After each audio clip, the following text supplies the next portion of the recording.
Hello students, welcome to class 12th commerce, and today we are starting the last topic of this chapter, that is Indian economy at the on the eve of independence। के eve of independence के time पर Indian economy किस type की थी, तो उसमें हमारा जो लास्ट टॉपिक है आज हम वो पढ़ रहे हैं occupational structure. Occupational structure means उस समय जो लोग थे, उस समय जो पीपल ऑफ द कंट्री जो थे वो सर्वाइव करते थे, उनका ऑक्यूपेशनल स्ट्रक्चर क्या था। तो उनका ऑक्यूपेशनल स्ट्रक्चर किस तरीके का था, इसके बारे में हम यहाँ पर देखेंगे।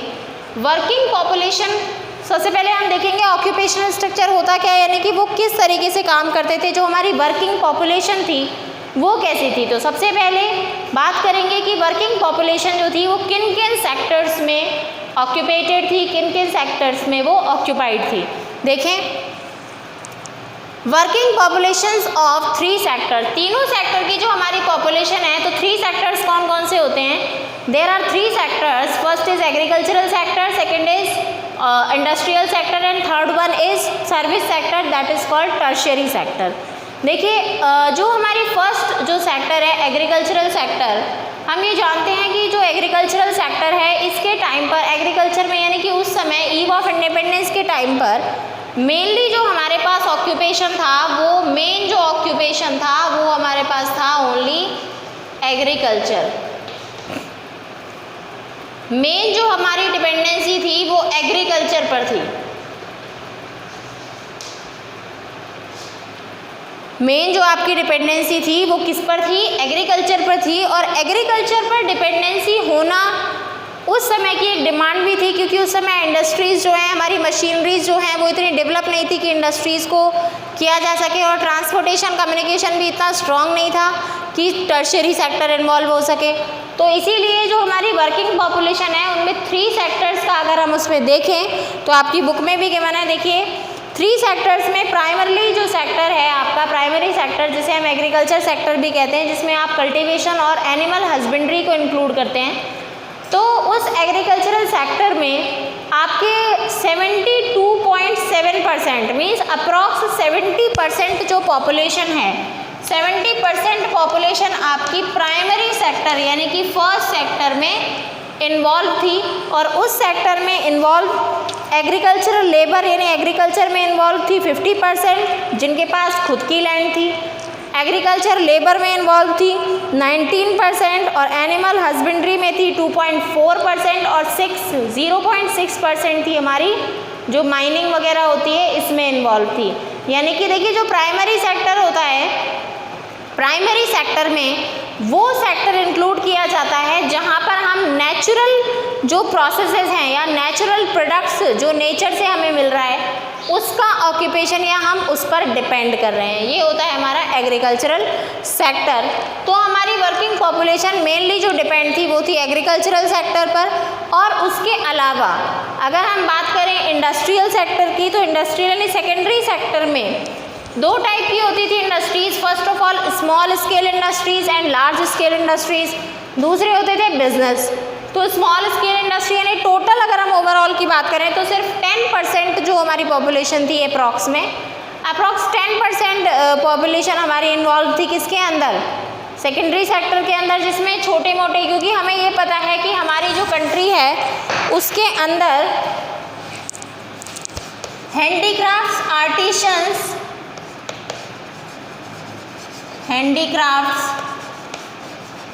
आर्टिशंस इन सभी का इंक्लूड किया जाता था। हैंडीक्राफ्ट्स का, आर्टिशंस का, इन सभी को इंक्लूड किया जाता था। तो इन सभी के लिए हमें क्या चाहिए होता था, हैंडीक्राफ्ट्स के लिए, सब चीज़ों के लिए, तो हमारे ये स्मॉल और लार्ज स्केल इंडस्ट्री में हमारे ये आते थे। तो इसी में हमारी कम से कम 9%, 10% में से 9% जो वर्किंग पॉपुलेशन थी वो स्मॉल और लार्ज में थी, और 1% जो पॉपुलेशन थी वो 1% पॉपुलेशन आपकी बिजनेस एक्टिविटीज़ में इन्वॉल्व थी। अब हम थर्ड सेक्टर की बात करें तो थर्ड सेक्टर हमारा था टर्शियरी सेक्टर। टर्शियरी सेक्टर उस समय इतना डेवलप नहीं था, लेकिन ट्रेड एंड कॉमर्स, ट्रांसपोर्टेशन, इसमें 17% हमारी, यानी फर्स्ट जो हो गई हमारी कौन सी, फर्स्ट में हमारा 70% हो गया, सेकंड में हमारा अप्रॉक्सीमेटली 11% हो गया, और यहाँ पर जो बचा वो हमारा किस में हो गया 19%, ये हो गया हमारा किस में टर्शरी सेक्टर में। तो टर्शरी सेक्टर में सॉरी इसमें हो गया था हमारा 72%, तो इधर हो गया 17%। ठीक है, तो ये हो गया हमारा क्या तीनों सेक्टर्स का डिवीजन, जिसमें ट्रांसपोर्टेशन में जो इंक्लूड थी, जिसमें ट्रांसपोर्टेशन में इंक्लूड होने वाले फर्स्ट प्राइमरी सेक्टर में 72%, सेकेंडरी सेक्टर में 11% एंड थर्ड टर्शरी सेक्टर में 17% जो वर्किंग पॉपुलेशन है वो इन्वॉल्व थी, जिसमें ट्रांसपोर्टेशन, अदर बैंकिंग सेक्टर वगैरह इसमें इन्वॉल्व थी हमारी वर्किंग पॉपुलेशन। नेक्स्ट अब हम बात करते हैं principal source of occupation. Next point है हमारा प्रिंसिपल सोर्स ऑफ ऑक्यूपेशन उस समय क्या था। So what was the principal source of occupation. अभी जस्ट हमने कहा है, जैसे हमने ये बात की है कि फर्स्ट जो सेक्टर है उसमें सबसे ज़्यादा पॉपुलेशन इन्वॉल्व थी, तो सबसे ज़्यादा जो प्रिंसिपल सोर्स ऑफ ऑक्यूपेशन था हमारा वो क्या था एग्रीकल्चर, क्योंकि ज़्यादा से ज़्यादा इंडिपेंडेंस के टाइम में 72% जो वर्किंग पॉपुलेशन थी वो हमारी किस में इन्वॉल्व थी एग्रीकल्चर में। और एग्रीकल्चरली जो हमारे प्रोडक्ट होते थे, यानी फर्स्ट सेक्टर प्राइमरी सेक्टर से जो हमारे प्रोडक्ट्स निकलते थे, उन सभी प्रोडक्ट्स को हम अदर कंट्रीज़ में क्या करते थे एक्सपोर्ट करते थे, सभी कंट्रीज़ में एक्सपोर्ट करते थे, उन रॉ मटेरियल्स को हम यूज़ करते थे और उससे हमें बहुत ज़्यादा बेनिफिट हुआ करता था। क्योंकि उस समय जितने भी कह सकते हैं हम कि जितना भी ट्रेड एंड कॉमर्स था और जो पेमेंट्स होते थे, तो पेमेंट्स को हमें किस में लेना होता था in the coins of gold और सिल्वर। तो उस समय जो ट्रेड एंड कॉमर्स चलता था वो गोल्ड एंड सिल्वर में चलता था, और वो गोल्ड एंड सिल्वर में चलने वाला जो ट्रेड एंड कॉमर्स है उसी के ज़रिए हमारे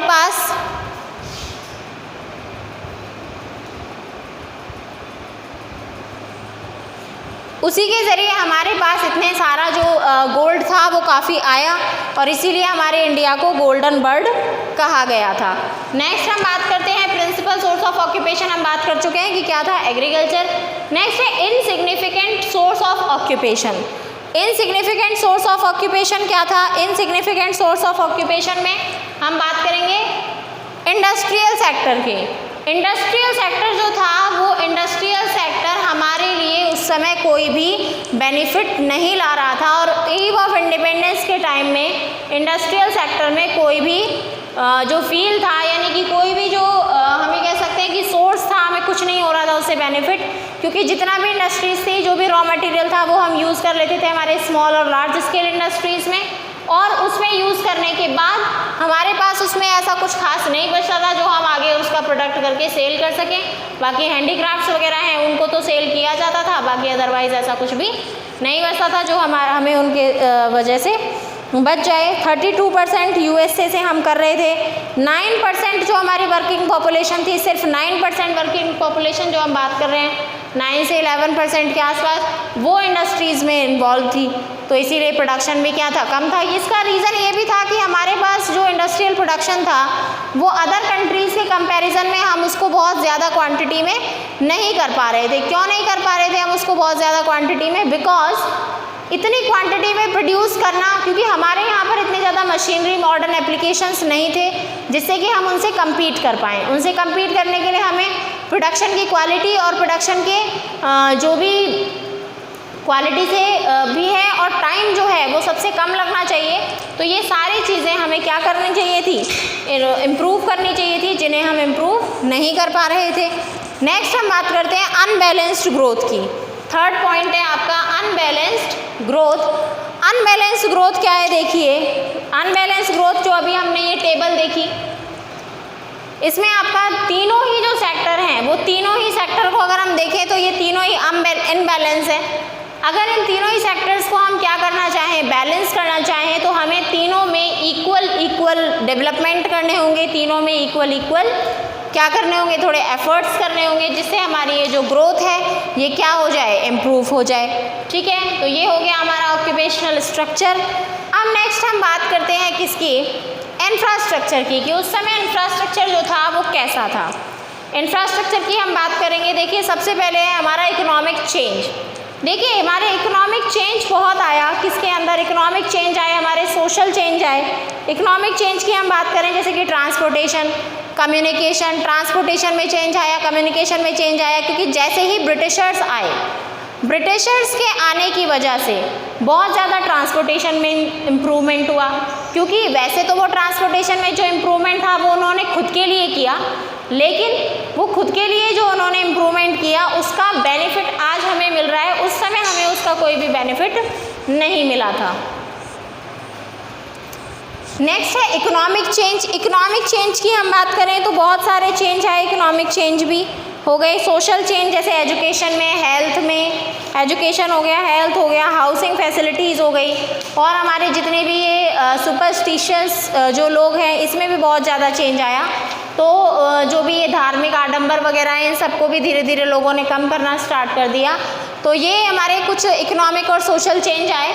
अब हम बात करते हैं इंफ्रास्ट्रक्चर में फर्स्ट रेलवेज़ की। देखिए इंट्रोडक्शन ऑफ रेलवेज़ का जब इंट्रोडक्शन हुआ, रेलवे का इंट्रोडक्शन जो ब्रिटिशर्स थे उन्होंने हमारे लिए किया था, और रेलवे के इंट्रोडक्शन के कारण उन्होंने यहाँ से बहुत ज़्यादा जो हमारा ये कह सकते हैं हमारा इंडिया जो है उसको बहुत ज़्यादा पुअर बना दिया। उन्होंने रेलवे का इंट्रोडक्शन इस वजह से करवाया जिससे कि वो हमारे मेजर जो सी पोर्ट्स वगैरह हैं वहाँ तक उन्होंने रेलवे लाइंस को डाला, और वहाँ से जो भी जो भी चाहे रॉ मटेरियल हो या फिर मैन्युफैक्चर्ड गुड्स हो, उन सभी मैन्युफैक्चर्ड गुड्स को तुरंत उठा करके और कहाँ भेजा जा सके, एक्सपोर्ट करने, और फिर वहाँ से जो रेडीमेड प्रोडक्ट्स हैं, रेडीमेड प्रोडक्ट्स को वापस से यहाँ ला करके और उनको सेल किया जा सके, और वो भी ज़्यादा दामों में। तो रेलवे का जो इंट्रोडक्शन हुआ, रेलवे का इंट्रोडक्शन इन्होंने किया वो फिनिश्ड गुड्स को ब्रिटेन से बाहर ले जाने के लिए था और खुद के बेनिफिट के लिए था। तो ये जो उन्होंने बेनिफिट अपना किया इसमें हमारा कोई फ़ायदा नहीं था, जबकि इससे हमारा तो जो इंडस्ट्रीज़ थी और एग्रीकल्चर जो था वो बिल्कुल क्या हो चुका था, डिस्ट्रॉय हो चुका था, क्योंकि हमारे जो भी एग्रीकल्चरल प्रोडक्ट्स थे उनको बंद करवा करके फोर्स लेबर्स की वजह से, यानी कि ज़बरदस्ती लोगों से मेहनत करवा के, और ये खुद के फ़ायदे की चीज़ों को ही क्या करवा रहे थे, प्रोड्यूस करवा रहे थे, जिससे हमारी एग्रीकल्चर है जो वो भी उससे एग्रीकल्चर से होने वाला प्रॉफिट भी क्या हो गया था, बिल्कुल ख़त्म हो गया था। नेक्स्ट हम बात करते हैं पोर्ट्स की। जो ये ब्रिटिशर्स थे इन्होंने कुछ पोर्ट्स यानी कुछ क्या जितने भी पोर्ट्स थे, क्योंकि उस समय देखिए एयरवेज तो इतना डेवलप था नहीं, और ट्रांसपोर्टेशन में इन्हें मेन जो सहारा था वो था वाटरवेज का।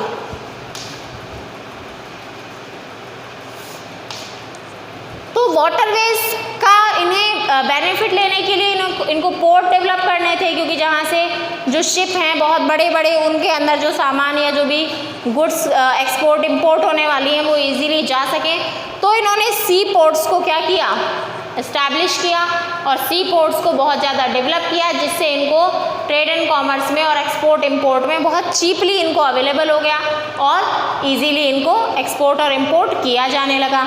नेक्स्ट हम बात करते हैं पोस्ट एंड टेलीग्राफ्स की। पोस्ट और टेलीग्राफ का जो सिस्टम था वो भी बहुत जल्दी क्या हो गया, अवेलेबल हो गया, क्योंकि इन्होंने पोस्ट टेलीग्राफ, क्योंकि अब इतनी जगहों पर ये अपना ट्रेड एंड कॉमर्स कंटिन्यू कर रहे थे, इतनी जगहों पर ट्रेड एंड कॉमर्स कंटिन्यू करने की वजह से इन्हें उनसे रेगुलर कांटेक्ट भी रखने थे, तो इन्होंने टेलीग्राफ सिस्टम और पोस्ट सिस्टम इसको भी डेवलप करवाया। ये सिर्फ इन्होंने सब अपने फ़ायदे के लिए करवाया था। नेक्स्ट है रोड्स। रोड्स का जो कंस्ट्रक्शन है वो सबसे ज़्यादा ब्रिटिशर्स के टाइम में हुआ, बेनिफिट इनका था, लेकिन रोड्स का कंस्ट्रक्शन इनके टाइम में ही बहुत ज़्यादा हुआ। तो ये था हमारा ब्रीफ, हमने दिया कि रॉ मटेरियल को कंट्रीज़ के डिफरेंट पार्ट से लाने के लिए भाई रेलवेज तो हो गया, भाई सी पोर्ट से डायरेक्ट चला जाए ऐसे, लेकिन रोड्स का डेवलपमेंट, क्योंकि अब जो रॉ मटेरियल था वो तो छोटे छोटे गाँवों से आता था, तो छोटे छोटे गाँवों में जाने के लिए तो कोई ट्रेन थोड़ी ना जाएगी, ना ही वाटरवेज के शिप्स जाएंगे, तो उसके लिए इन्होंने क्या डेवलप कराए, रोड्स डेवलप कराए, जहाँ से सबसे ज़्यादा इनको रॉ मटेरियल मिलता था, और वहीं तक इन्होंने रोड्स को डेवलप करवाया। तो ये है हमारा इंफ्रास्ट्रक्चर एंड ऑक्यूपेशनल इंफ्रास्ट्रक्चर। अब इसका एक लास्ट टॉपिक हमारे पास बचता है, that is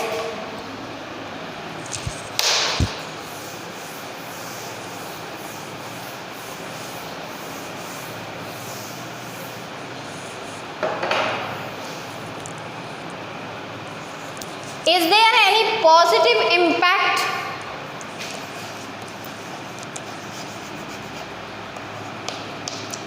is there any positive impact of Britishers in India?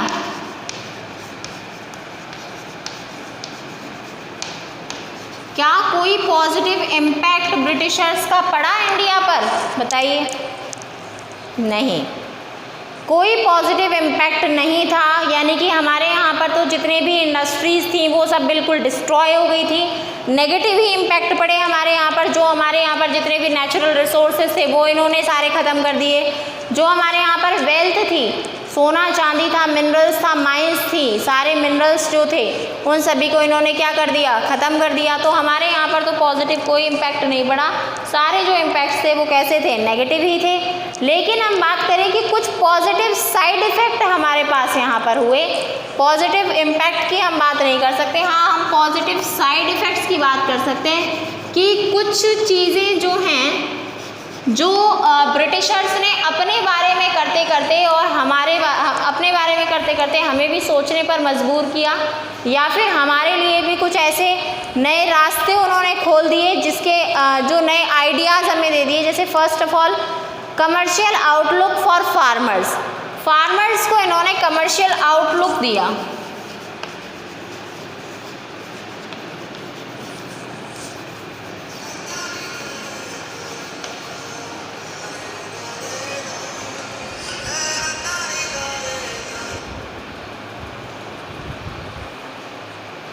Farmers को इन्होंने कमर्शियल आउटलुक दिया। और कमर्शियल आउटलुक देने का मतलब कि यानी अब हमारे जो फार्मर्स थे वो ये सोचने लगे थे कि किस तरीके से प्रॉफिट अर्न किया जाए। क्योंकि जब उन्होंने ब्रिटिशर्स के मेथड को देखा तो उन्होंने ये देखा, ब्रिटिशर्स के मेथड को देखने के बाद उन्होंने ये देखा कि किस तरीके से कमर्शियली हम पहले तो हम जो है वो सब्सिस्टेंस फार्मिंग करते थे, यानी सारा का सारा अपनी फैमिली में ही खा लेते थे। लेकिन अब हमें कमर्शियलाइजेशन भी करना है एग्रीकल्चर का, और कमर्शियलाइजेशन करेंगे अगर हम एग्रीकल्चर का तो हमें बेनिफिट भी बहुत ज़्यादा होंगे। जिस तरीके से ब्रिटिशर्स ने पैसा अर्न किया है, पैसा कमाया है, उस तरीके से हम भी प्रॉफिट अर्न कर सकते हैं। तो ये कमर्शियल आउटलुक हमें ब्रिटिशर्स को देख के मिला। New opportunities of employment, employment की नई नई अपॉर्चुनिटीज़, वो कैसे?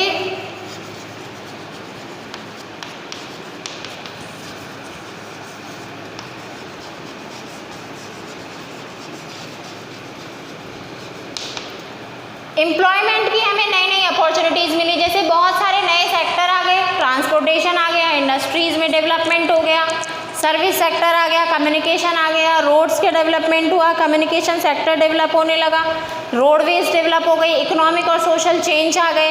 तो नई नई अपॉर्चुनिटीज़ मिल गई जॉब की, लोगों को नई नई जॉब की अपॉर्चुनिटीज़ मिली, अर्निंग का एक नया रिसोर्स मिल गया जो कि पहले हमारे पास नहीं था। नेक्स्ट है कंट्रोल ऑफ फेमाइंस।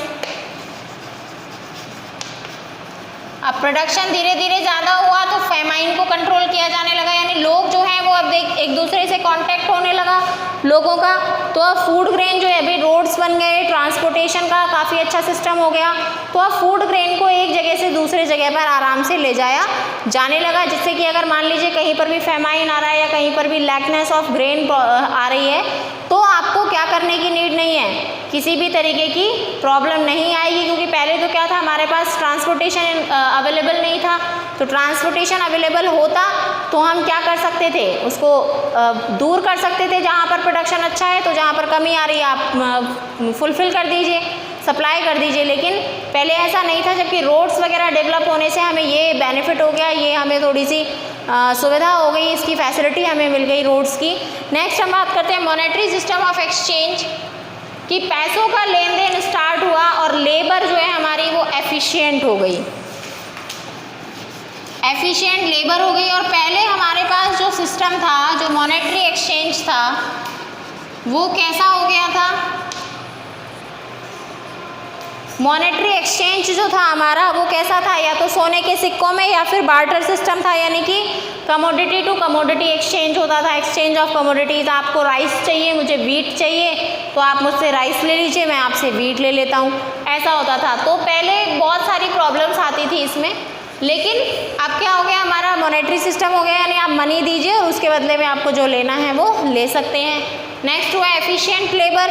लेबर अब हमारी ब्रिटिशर्स के अंडर में काम करके उन्होंने बहुत सारे नए नए तरीके सीखे, बहुत सारे नई नई मशीनरीज पर काम करना सीखा, तो लेबर जो थी वो भी बहुत एफिशिएंट हो गई थी। तो इन्हें हम कह सकते हैं कि ये हमारे कुछ पॉजिटिव साइड इफ़ेक्ट्स थे जो हमें देखने के लिए मिले, किस पर, हमारे पॉजिटिव इम्पैक्ट पर ब्रिटिश रूल इन इंडिया में।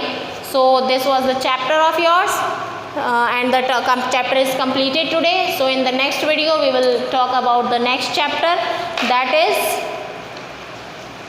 5-year plans in India, goals and achievements। आपके जो 5-year plans हैं इंडिया में, उनके goals और achievements क्या क्या हैं, इनके बारे में हम स्टडी करेंगे। So thank you, have a nice day, read this carefully and please learn it and keep in practice of the macroeconomics positively.